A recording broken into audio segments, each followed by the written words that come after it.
Hello guys, and it's been a while na nag-create tayo ng short form video dito sa YouTube kasi medyo nag-focus tayo sa short form videos, and alam nyo naman, or kung hindi nyo pa alam, hindi ito yung pinaka main source of income ko, or hindi ako full-time na content creator. I work in a different field na malayong-malayo sa content creation, and I've been doing that for almost half of my life or more than 15 years.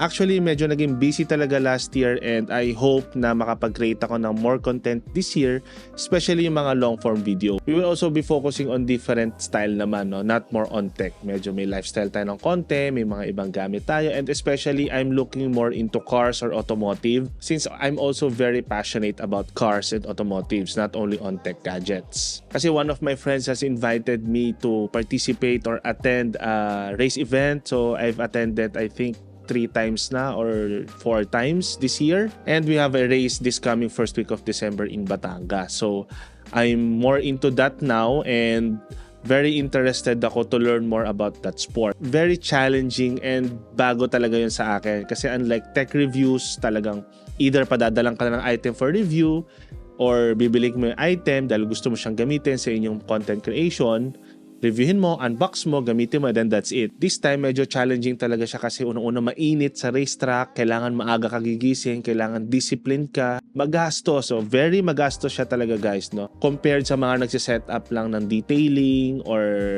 body kit setup or nagpapalift, mas magastos for me ang pag-racetrack or ang paglaban sa racetrack. Kasi I've experienced before mga pag-setup ng mga kotse, pag-lift ng mga pickup trucks.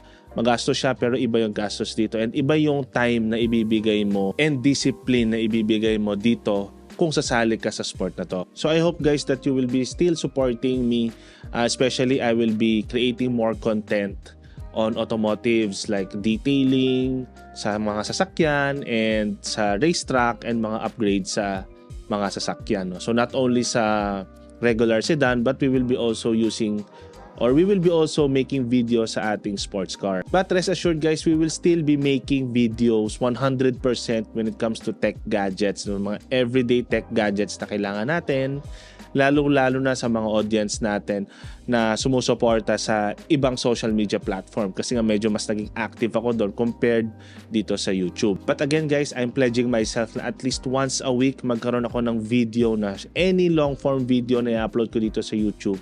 Regardless kung may manonood or wala, but at least I am disciplined enough to commit myself sa mga ganitong klaseng commitment. Kasi mahirap to guys, no? Kasi mayroon akong full-time work, mahirap mag-create ng mga content. Alam to ng mga content creators, no? Unless na lang kung full-time content creator ka, medyo mas may bawas ng konti sa stress, pero ang kapalit naman nun is yung mababurnout ka naman. So I hope to see you guys soon sa other social media platforms ko, especially mga short-form videos ko, dahil usually mas ginagawa ko siya ngayon compared sa long-form videos kasi mas madali siyang edit, mas madali siyang upload, and hindi masyado masiselan yung mga nanonood sa mga short form videos compared sa mga long form videos. So again guys, thank you so much for watching, and watch out for my next tech reviews.